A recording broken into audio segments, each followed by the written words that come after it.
What up guys, it's your girl T, and today we're going to talk about some shit that fucking sucked. This is all in good fun. I know people feel the need to do disclaimers before videos of this type because for whatever reason a lot of people get butthurt if you don't like something that they like. It's not that serious. I'm just talking about some products that I felt pressured into buying because of YouTube hype. And at the end of the day, these were my own decisions. I decided to spend the money. No one made me buy this stuff. It's just kind of funny how easily we can all succumb to sort of like peer pressure when it seems like someone else or everyone else is loving something so hard, and then you try it out for yourself and it does not work out for you at all. A lot of the products I'm going to go through today I don't have because trust and believe I am the queen of returning shit. If I don't like something, I take it right back. Most of the time. A few things I ended up keeping around because I don't know, either returning it just got away from me or I wanted to give it a few more chances, and in any event, I ran out of time to return it. You know, my receipt was too old or whatever, so I don't have everything to show you, but I do still have some things to show you. Here are 12, I think, products that YouTube made me buy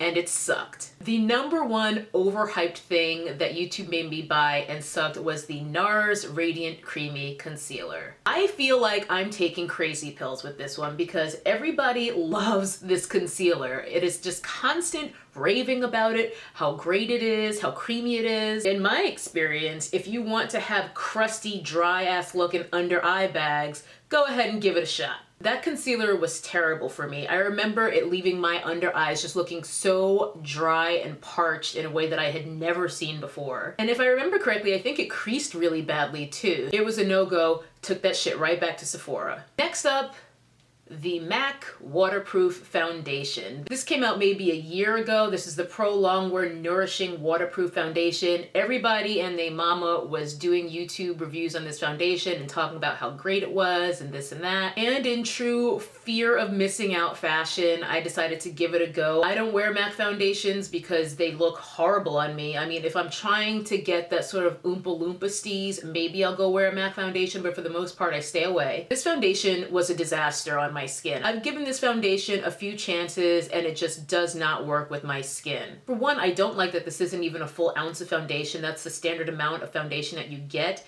This is 0.84 fluid ounces, so they short you, but they don't short you on the price. The price is as expensive or more expensive than any other MAC foundation. This foundation will be good for me if I want to look like I just came straight from the gym. That's how it looks. I look sweaty and greasy and terrible. I wish I could take it back, but it's too late now, so I'm probably just going to donate it. The Makeup Forever Pro Sculpting Duo. This was another one that really had its moment on YouTube, and everybody was raving about this highlighter and no one was raving about the bronzer in there. Well, guess what? I don't really care about either thing. It's not that it's a bad highlighter, it's that it's a totally generic highlighter. It looks like any other gold highlighter that I've ever seen. I've used it a handful of times. It's fine. I'm not blown away. It is the epitome, as Shia LaBeouf would pronounce it, of basic bitch highlighters. The good news is I got this at the Fame Expo in 2015, so I did get it for 40% off, so at least I didn't spend the full amount of coins. Nonetheless, even with a deep discount like that, I regret buying it.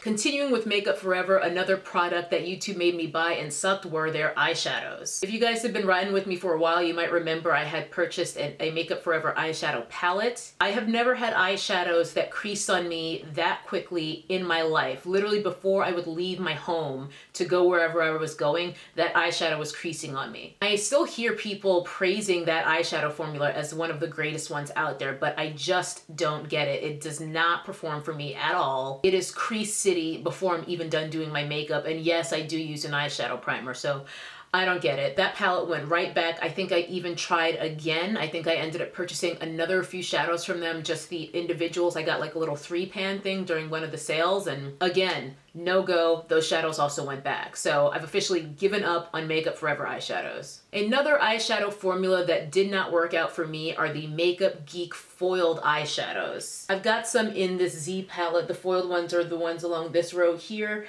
I haven't used them a whole ton because I just find them incredibly difficult to work with. I remember the last one I tried to use was this shade here, which is called Houdini. Really pretty, sort of a deep teal, kind of oceany, greeny blue color. The problem with this shadow or these shadows is as I was trying to put them on my eyelid, anytime I would try to pack on the color, it would start lifting up what was underneath it. So I could never really get an even coverage of the shadow, and I just couldn't get it to work. They look magnificent when you just swatch them with your fingertip, and I don't know, whenever I was actually trying to apply them to my eye, it was a completely opposite experience. Those foiled shadows came out maybe 2 years ago. I would say a little bit longer, because I remember also picking those up at the Makeup Geek booth at the Fame Expo in 2015. And I definitely regret them because they just don't work with my eyeball chemistry, I guess. The next product is a product I absolutely hated. I don't have it to show to you because took them back. The Anastasia Beverly Hills liquid lipsticks, one of the worst liquid lipstick formulas I've ever tried to work with.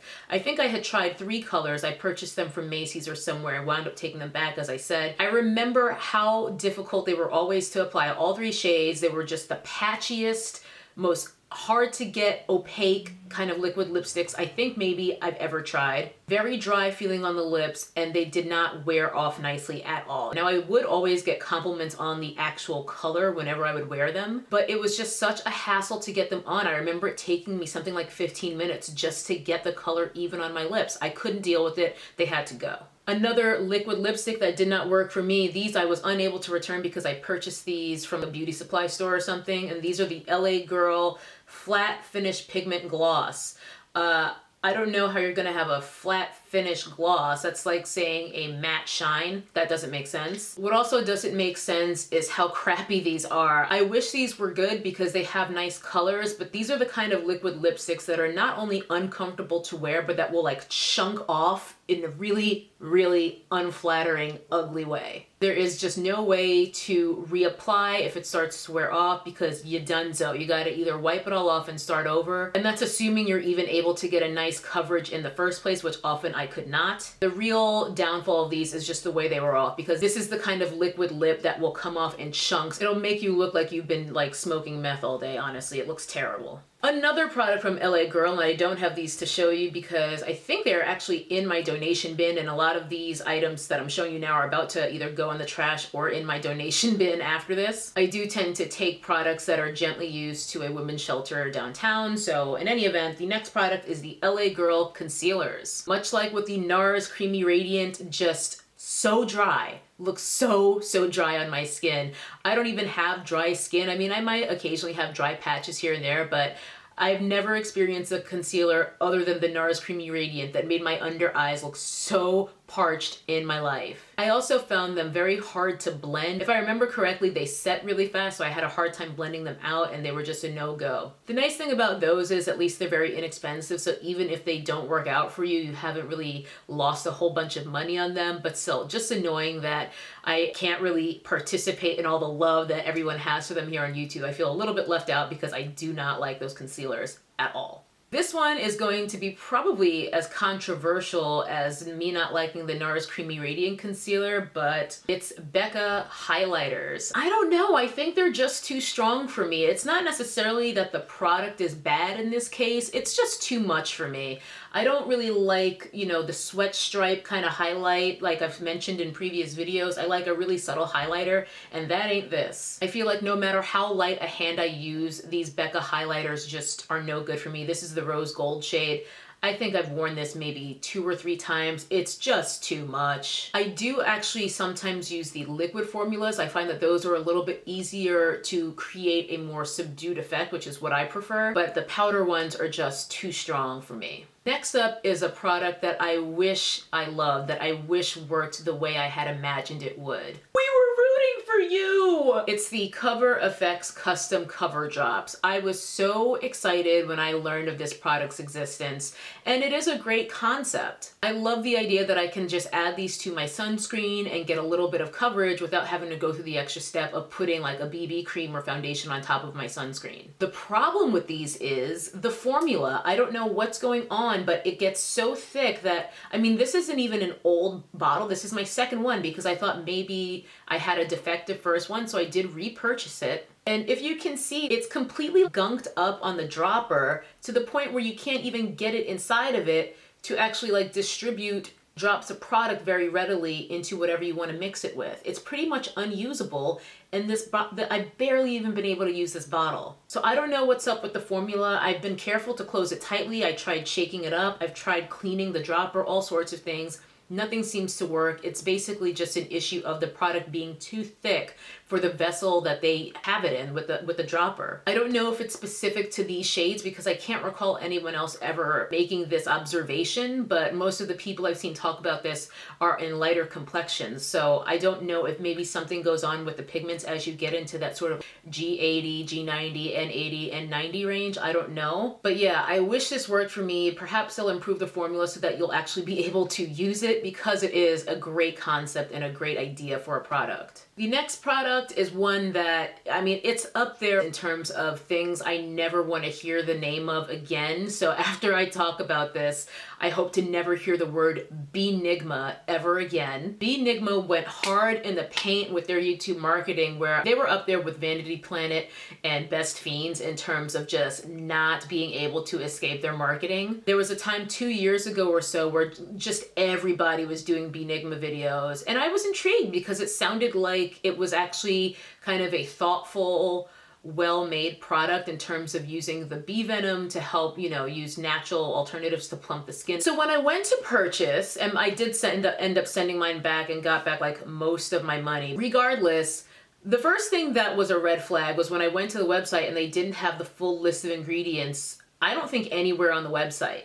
And I know this because once I received the product, I noticed that the ingredients were very different from what it had indicated was in there on the website. Long story short, it was a basic cream that was full of fragrance. I remember it had a very strong fragrance. And the ingredients in it, the first 10 ingredients or so, were extremely generic things. The selling point was that bee venom, and I remember that being rather low on the ingredients list. It was a very expensive product. I remember it being around 80 or 90 bucks, so you can bet your ass I sent that back. Once I took a look at those ingredients and saw that it was just almost the same as any lotion or face cream you can get at the drugstore with a little bit of bee venom added, like probably like a drop of it and a crap ton of fragrance, I was like, nah, bitch, you're going back. I did have to eat, you know, the shipping costs and like restocking or whatever the hell it was. It was a long time ago that I sent it back, so I don't really remember exactly how much money I ended up paying for it, but at least I didn't really pay the full price for it in the end because it wasn't worth it. Smashbox Photo Finish Primer Water.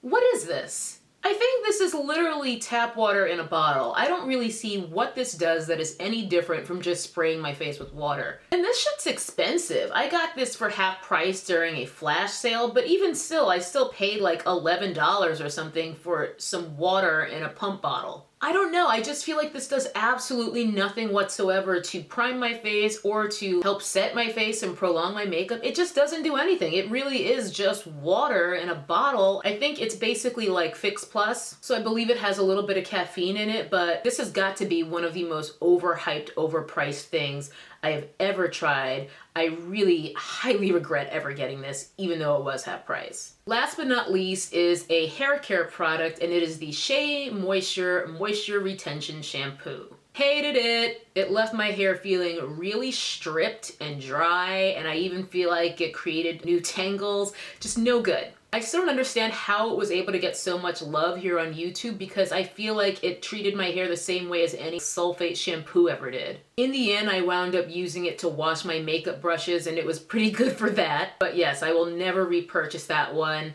I will stick with my Mafura honey whatever situation shampoo from them that I like a lot better. And that will do it. That's 12 or 13, I think, different things that YouTube made me buy, and it sucked, and I really regret buying it. Once again, it's just makeup and hair care, so it's all in good fun. It's not that serious. So just take it easy in the comments. Don't get all bent out of shape if you like some of the things that I absolutely just trashed. Thanks for watching, and be sure to leave me a note in the comments with YouTube products that got overhyped that you actually really hated once you tried it out for yourself.